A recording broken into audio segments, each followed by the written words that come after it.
Imagine a escuridão tomando conta de tudo, como se o mundo inteiro desabasse ao seu redor. De repente, você é puxado para dentro de algo gigantesco, uma presença que parece saber que foi notada, como se tivesse vida própria. Você se debate, bate na parede, cai no chão e o desespero toma conta. Gritos ecoam, mas você não consegue se levantar. É como se o próprio corpo traísse você. 7 artérias explodem ao mesmo tempo, um colapso instantâneo que paralisa tudo. Você perde o controle das pernas, não sente mais nada abaixo da cintura. Até que de repente algo muda, um milagre. Você volta a andar passo a passo, agradecendo a cada movimento, como se cada pisada fosse um presente. E então, sem aviso, você corre. Corre como se nunca tivesse parado, como se o corpo lembrasse o que era ser livre. Bem-vindo a uma conversa sobre o sobrenatural. Hoje temos conosco Jaco Di, um homem cuja vida é um testemunho vivo do poder que transcende a lógica. Desde criança, Jaco cresceu entre bancos de igreja, filho de uma pastora, cercado por histórias de fé. Mas a infância não foi fácil. Entre idas e vindas de hospitais, pulmões colapsados e crises de asma tão fortes que o deixavam dependente de máquinas para respirar, a vida parecia uma batalha constante. Até que um dia, uma mulher estranha, uma profetisa de Haiti, apareceu em sua igreja. Com as mãos queimando como fogo, ela o tocou e profetizou: se você servir a Deus, ele vai te livrar de tudo. Na época, Jaco não entendia o peso daquelas palavras, mas hoje sabe que era um aviso divino. Ao longo dos anos, Jaco ouviu inúmeras histórias de milagres, testemunhos de avós e mães que viam Deus agir de forma sobrenatural. Mas na prática, a igreja parecia diferente. Alguns exorcismos aqui e ali, mas nada que se comparasse às histórias que ouvira. Na adolescência, ele decidiu seguir seu próprio caminho. Queria viver a fé à sua maneira, ir à igreja, cantar, ouvir sermões, ser uma boa pessoa, mas também mergulhar na vida das ruas. Vendeu drogas, se envolveu em confusões, mas nunca deixou de frequentar a igreja. Era como se vivesse em dois mundos, até que a lei o alcançou. Acusado de 2 assaltos à mão armada, um que cometeu, outro que não, Jaco se viu diante de um pesadelo. O juiz era o mais rígido do distrito, o promotor implacável. As acusações poderiam lhe custar até 80 anos de prisão. O mínimo, mesmo se inocentado, seriam 15 anos. Durante 2 anos, ele viveu entre audiências e incertezas, perguntando-se se sua vida estava condenada. Em um momento de desespero, abriu a Bíblia ao acaso e leu sobre Pedro, libertado da prisão por um anjo. Aquilo lhe deu esperança, como se Deus dissesse: eu ainda estou no controle. Mas o julgamento não seria fácil. O juiz ignorava acordos, aumentava penas, parecia decidido a fazer dele um exemplo. Enquanto isso, Jaco trabalhava em um armazém, até que a polícia o prendeu no meio do expediente, algemado e humilhado diante de todos. Quando conseguiu fiança, voltou ao trabalho, mas semanas depois, a polícia apareceu novamente. O dono da empresa, porém, acreditou nele. Falou em seu favor no tribunal, destacando sua honestidade. Afinal, Jaco tinha a chave do armazém onde milhões em produtos médicos estavam guardados e nunca houve problemas. No dia do veredito, Jaco já sabia que não havia escapatória. Mesmo inocente de uma das acusações, a justiça parecia determinada a condená-lo. Mas, no fundo, ele sabia que algo maior estava em jogo. Sua história estava longe de terminar. Então, naquele momento, algo dentro de mim se quebrou. Não era apenas resistência, era uma escolha consciente. Eu não seria mais escravo daquilo que me destruía. E quando a tentação apertou, quando o desejo parecia insuportável, eu me lembrei das noites em que espíritos se manifestaram no meu quarto, não como alucinações, mas como provas de que havia algo maior em jogo. Se o mal se interessava tanto por mim, era porque Deus também estava agindo. E se ele tinha me livrado de 80 anos de prisão, me dado uma segunda chance quando o mundo já tinha me condenado, como eu poderia traí-lo por um momento de fraqueza? Então respirei fundo e me levantei. Não fui à rua, não cedi. E pela primeira vez senti que a vitória não era apenas minha, mas dele. A partir daquele dia a luta não parou, porque a carne é fraca e a tentação sempre volta. Mas algo havia mudado. Eu não estava mais lutando sozinho. Cada vez que o desejo surgia, eu me lembrava do rosto que emergiu da parede, da sombra que tentou me sufocar, e entendia que não era apenas uma batalha contra mim mesmo, mas contra forças que não queriam me ver livre. E se elas não queriam, era porque Deus tinha um propósito maior para mim. Foi assim que comecei a entender o que significava ser verdadeiramente transformado. Não era sobre perfeição, mas sobre direção. Não era sobre nunca mais cair, mas sobre sempre se levantar com mais fé. E aos poucos as quedas foram ficando mais raras, os intervalos de vitória mais longos, até que um dia percebi que já não era mais o mesmo homem. O Jaco que entrou naquela sala de tribunal, assustado e sem esperança, não existia mais. Em seu lugar, havia alguém que sabia que mesmo nos momentos mais escuros, a mão de Deus estava ali não para me julgar, mas para me levantar. E foi assim que a minha história tomou um rumo que ninguém poderia ter previsto. Porque quando você reconhece que não é você quem se salva, mas que é salvo a cada dia, tudo muda. As correntes se quebram, as portas se abrem, e o que antes parecia um fim se transforma no começo de algo muito maior. Eu estava ali parado, ouvindo aquele som que não era humano, era algo que rasgava a noite como garras no metal. O ar pesava denso, carregado de uma energia que não pertencia àquele lugar. E então, de repente, entendi, não era apenas um festival, era uma batalha. Uma batalha que eu não podia ver, mas que estava acontecendo ali naquele exato momento, entre as paredes finas daquele quarto improvisado. E foi quando algo dentro de mim clicou. Não era medo, não era desespero.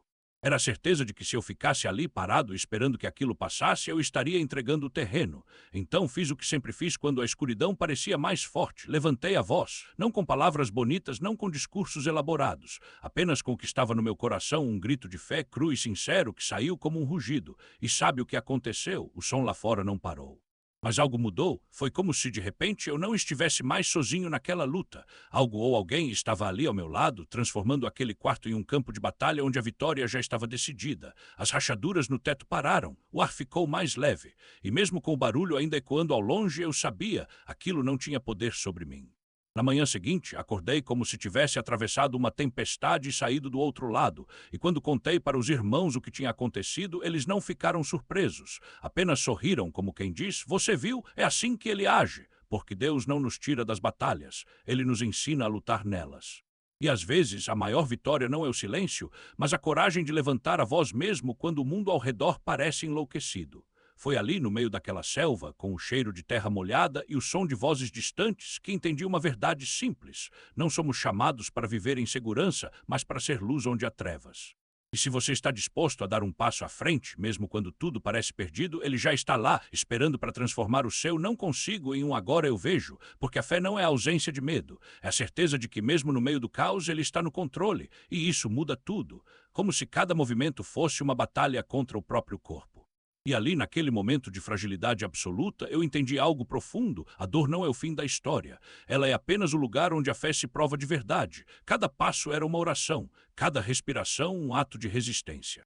Eu podia sentir o peso daquela limitação tentando me convencer de que eu nunca mais seria o mesmo, e talvez não fosse, mas isso não significava que eu não pudesse ser mais forte, porque a verdade é que Deus não nos abandona nos nossos piores momentos. Ele nos encontra ali no chão e nos lembra que até mesmo a queda pode ser o começo de algo maior. Eu me lembro de olhar para o espelho e não reconhecer o homem que via, as pernas mais finas, o equilíbrio instável, a sombra do medo nos olhos. Mas então algo dentro de mim sussurrou, você ainda está aqui, isso já é vitória. E foi assim que comecei a treinar não apenas o corpo, mas a mente. Cada vez que eu caía, eu me levantava. Cada vez que a dor voltava, eu respirava fundo e dizia, obrigado, Pai, por me dar forças para continuar. Não foi fácil. Houve dias em que eu queria desistir, em que o cansaço parecia maior do que a esperança. Mas eu me agarrei àquela certeza que tinha descoberto na selva. Deus não nos dá fardos que não possamos carregar. E se ele permitiu que eu passasse por aquilo, era porque tinha um propósito, mesmo que eu não conseguisse enxergá-lo ainda. Com o tempo, as coisas começaram a mudar. Os passos ficaram mais firmes. A corrida, antes desajeitada, ganhou ritmo. E o mais incrível, eu não estava apenas recuperando o que tinha perdido. Eu estava descobrindo uma versão de mim que nunca conheci, mais resiliente, mais grato, mais consciente de que cada segundo é um presente. Hoje, quando olho para trás, vejo que aquela dor não foi um castigo, foi um convite. Um convite para confiar mais, para lutar mais, para viver mais. E se você está passando por algo parecido, se a vida te jogou no chão e você não sabe como se levantar, eu quero te dizer uma coisa, você não está sozinho. Deus está ali no meio da sua luta, esperando que você dê o próximo passo, mesmo que seja o mais difícil, porque no fim das contas, a fé não é sobre nunca cair. É sobre acreditar que mesmo quando tudo parece perdido, há sempre uma mão estendida para te ajudar a levantar. E essa mão, ela nunca solta. Era como se meu corpo tivesse se tornado frágil, quebradiço, como se eu não fosse mais eu, como se a dor tivesse me transformado em algo descartável, algo que não pertencia mais à minha própria história. Mas eu me recusei a aceitar isso. Eu disse não. Eu vou trabalhar, eu vou correr, eu vou viver. E aos poucos, o que parecia falso começou a se tornar real, uma coisa depois da outra, como se a vida estivesse me testando, mas também me mostrando que eu podia mais. Quando eu deitava, até o simples roçar do lençol no meu corpo se transformava em agonia. Os médicos me encheram de remédios, analgésicos, anti-inflamatórios, bloqueadores de dor e por um tempo eu os tomei, mas algo dentro de mim resistia. Eu não queria depender daquilo, não queria ser escravo de comprimidos, de horários, de uma existência limitada. Então um dia eu parei tudo de uma vez, sem aviso, porque eu sabia que se continuasse nunca mais seria livre. E sabe o que aconteceu? A dor não me venceu. Deus me sustentou. Não foi fácil, mas cada passo adiante era uma prova de que Ele estava ali me carregando quando eu não conseguia mais andar. E quando finalmente consegui me levantar, sem remédios, sem muletas, eu só consegui dizer uma coisa: glória a Deus! Porque aquilo não era só cura física, era um milagre. Um testemunho vivo do poder da fé e da autoridade que temos em Cristo. Mas não foi só mérito meu. Eu tive uma equipe de guerreiros de oração ao meu lado, pessoas que intercederam por mim, que lutaram espiritualmente quando eu não tinha forças. E eu apenas disse sim. Disse sim à fé, sim à cura, sim ao propósito que Deus tinha para mim. E quando você se alinha com o céu, as coisas começam a mudar. Depois disso, algo dentro de mim despertou. Eu comecei a ver as pessoas de um jeito diferente. Não como vítimas, mas como oportunidades de Deus agir. Um dia, assisti a um vídeo de alguém orando por um desconhecido na rua e, de repente, algo clicou. Por que não eu? Pensei. Minha esposa até se lembra de eu ter dito, em algum momento, quero impor as mãos, quero que Deus me use para curar. Eu não me recordo, mas ela sim, e isso já era um sinal. Então veio o dia em que tudo mudou. Eu estava com meus filhos no estacionamento do supermercado quando vi um homem se arrastando, apoiado em muletas, com uma dor visível no rosto. Algo dentro de mim não me deixou ignorar. Entrei, comprei o que precisava, voltei para o carro e antes de ir embora, disse aos meus filhos, vou fazer uma coisa. Eles me olharam curiosos, mas eu já estava decidido. Aproximei-me do homem e perguntei, o que aconteceu com você? Ele contou que tinha machucado o joelho, que os médicos disseram que levaria semanas, talvez meses, para melhorar. Ele já estava conformado com a dor. Mas eu não. Coloquei minha mão sobre o joelho dele e orei, simples assim. Pai, eu te agradeço porque essa dor já não tem mais lugar aqui. Ele me olhou como se eu fosse louco. Ainda dói, disse, eu insisti. Vamos tentar de novo. E dessa vez orei com mais fé, mais autoridade. E então ele se levantou. Primeiro testou o peso no joelho. Depois deu um passo. Depois outro. E então começou a andar de um lado para o outro, incrédulo. Como você fez isso? Perguntou. Eu só consegui responder. Não fui eu, foi Jesus. Ele me contou que sua namorada estava grávida, que eles estavam sem casa, mas que agora, com a dor sumida, as coisas poderiam mudar. Eu me lembro do nome dele, Tim, o primeiro de muitos que eu veria Deus tocar através das minhas mãos.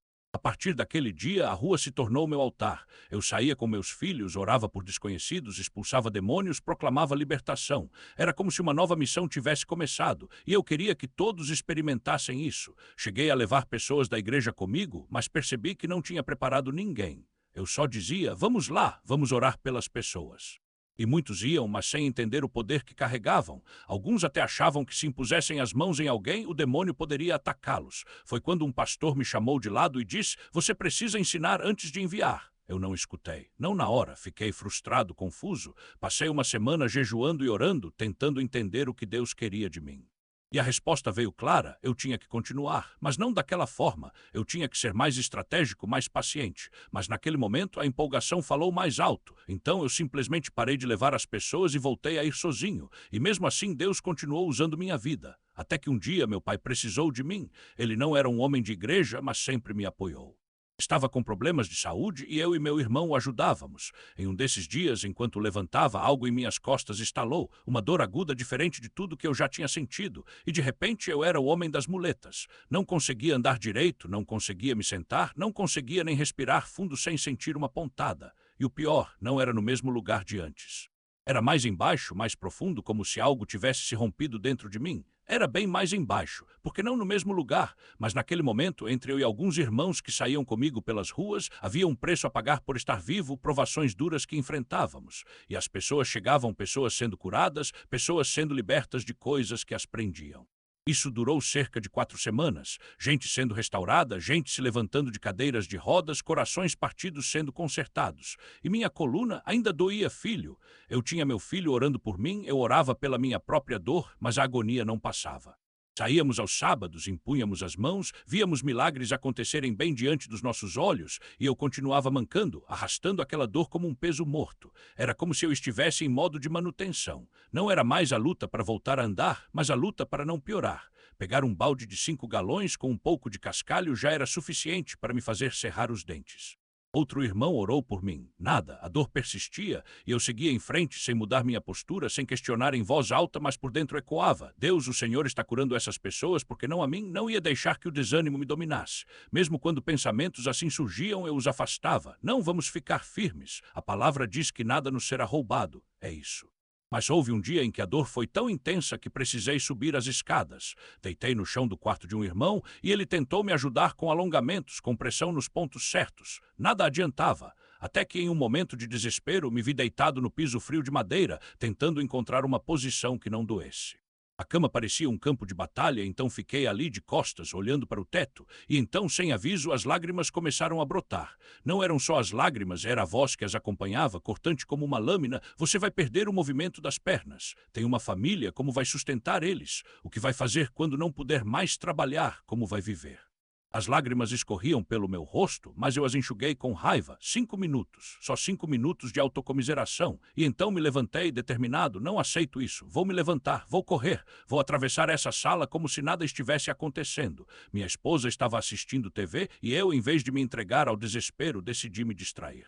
Não era um programa cristão, não era um testemunho de cura, era algo qualquer, algo que me tirasse daquela espiral. Mas a casa tinha degraus e para chegar ao térreo eu precisava descer. Levantei-me, caminhei até o corredor e por um segundo minhas pernas simplesmente cederam. Caí no chão, mas consegui amortecer a queda com a mão, que acabou torcida embaixo do meu peso. Não.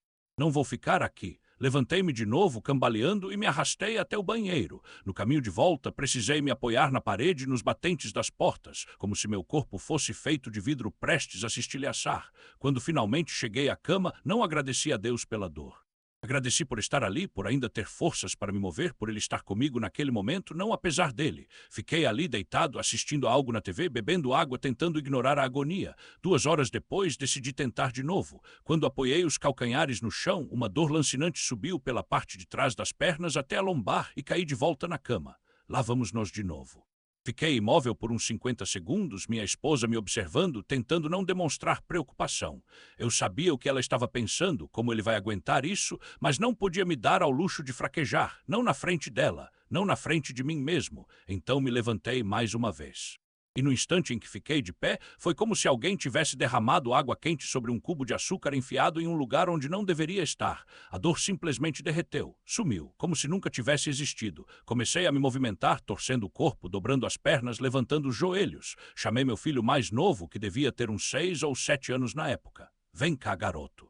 Peguei o mesmo balde que antes me fazia gemer de dor, aquele com cascalho, e o ergui acima da cabeça, rindo. Olha só, mãe, não dói mais. Minha esposa ficou paralisada, incrédula. Você quer tentar de novo, ver se é real? Balancei a cabeça. Não preciso, já sei, e foi assim. Aquela dor que me acompanhara por semanas desapareceu como se nunca tivesse existido. Outra cura.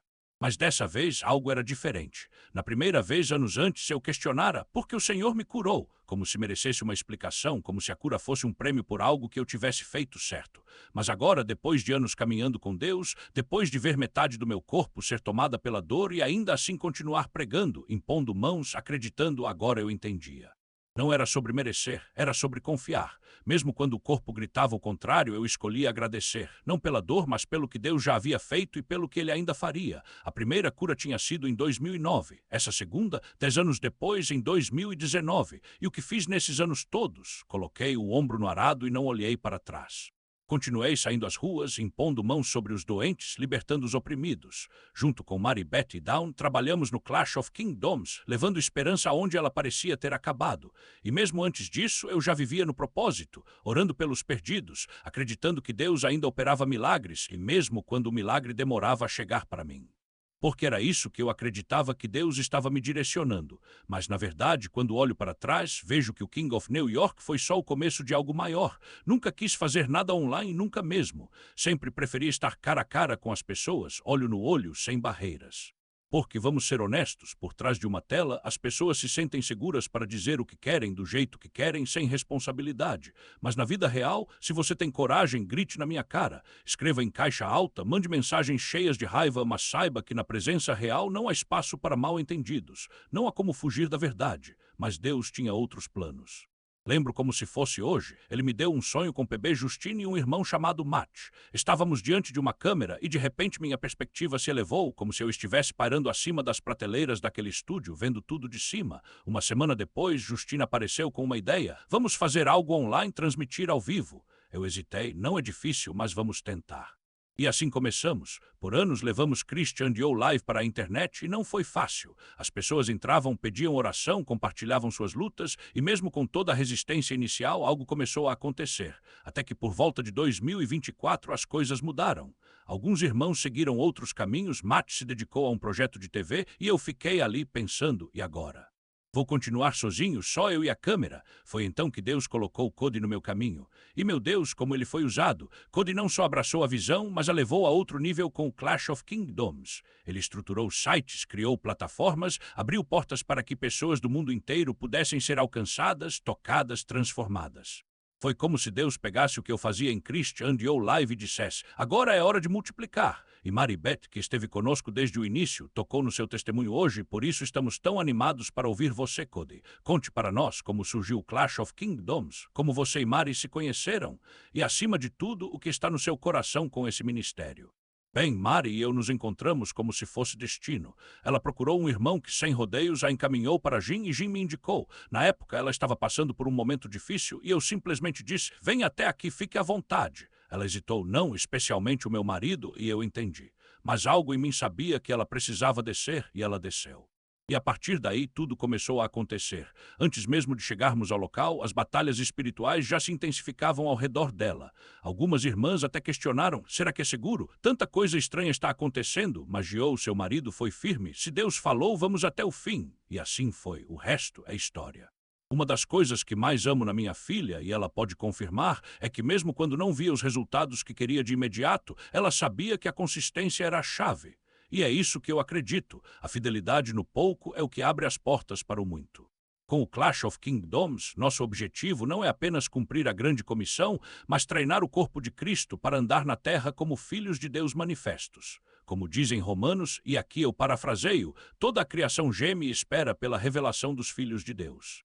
Porque, no fim das contas, não adianta só trazer as pessoas para a necessidade, precisamos equipá-las para que cresçam, para que se tornem como Cristo. É isso que Efésios 4:12 fala. Os 5 ministérios foram dados para aperfeiçoar os santos, para que todos cheguemos à estatura de varão perfeito, à medida da plenitude de Cristo. Nosso alvo é ver o corpo crescer, se multiplicar, replicar os mesmos sinais, maravilhas e ensinamentos que temos visto. Milagres, amor, pregação do Evangelho, tudo o que aprendemos queremos passar adiante. E para encerrar, quero agradecer por compartilhar seu testemunho conosco hoje. Foi poderoso. Mas antes de irmos, uma pergunta. Estamos prestes a entrar em 2021. O que você sente no espírito, Cody, que está prestes a acontecer no mundo? Boa noite, boa noite, boa noite. Há uma unção maior dos filhos de Deus se levantando, tomando seus lugares, não para serem ofuscados pelas trevas, mas para lançar luz onde a escuridão tenta prevalecer. E sim, veremos mais trevas, mas isso só porque uma caravana de luz está vindo atrás. Uma geração de guerreiros está se levantando, pronta para manifestar o reino como nunca antes. É isso que me move, não podemos ser complacentes. Não podemos ficar no meio termo sem fogo, sem paixão, porque a volta do Senhor se aproxima e sua presença exige uma resposta. Muito obrigado por estar aqui hoje, Cody, foi uma bênção. E com este novo ano à porta, com essa sensação no ar de que algo grande está por vir, você poderia nos abençoar com uma oração? Senhor, nós te agradecemos. Agradecemos pelos laços que tu criaste entre nós, teus filhos, teus guerreiros. Mesmo que as trevas se intensifiquem, não permita que teus filhos tenham medo, porque eles sabem que são a luz. Tu disseste que uma cidade edificada sobre o monte não pode ficar escondida. Então, neste ano que se inicia, ajuda teus filhos a se renderem à verdade de quem são em ti, maiores do que as trevas, maiores do que qualquer diagnóstico, maiores do que qualquer plano do inimigo, porque tu já venceste. Permite-nos andar nessa vitória, manifestá-la, vivê-la, em nome de Jesus. Amém. Lembrando-nos de tudo o que já nos deste. Não é questão de receber mais, pois tu já nos concedeste todas as coisas que pertencem à vida e à piedade. O que precisamos agora é crescer no conhecimento de ti, em meio às circunstâncias que se levantam, nas enfermidades que tentam se alojar em nossos corpos, nas doenças que buscam nos assolar, nas influências malignas que insistem em nos atingir. Que cada célula, cada fibra do nosso ser seja inundada pela revelação da tua verdade, para que possamos andar na plenitude da vida e da santidade que já nos foi outorgada. Tu disseste que o teu povo perece por falta de conhecimento. Então, Senhor, abre os nossos olhos para enxergarmos além do visível, para reconhecermos que em Cristo já fomos libertos, curados e restaurados. Que a nossa fé não seja abalada pelo que os sentidos captam, mas firmada no que a tua palavra declara. Que o nome de Jesus, poderoso e invencível, seja a nossa bandeira, a nossa defesa, a nossa vitória manifesta. Em nome de Jesus, o nome que está acima de todo nome. Amém.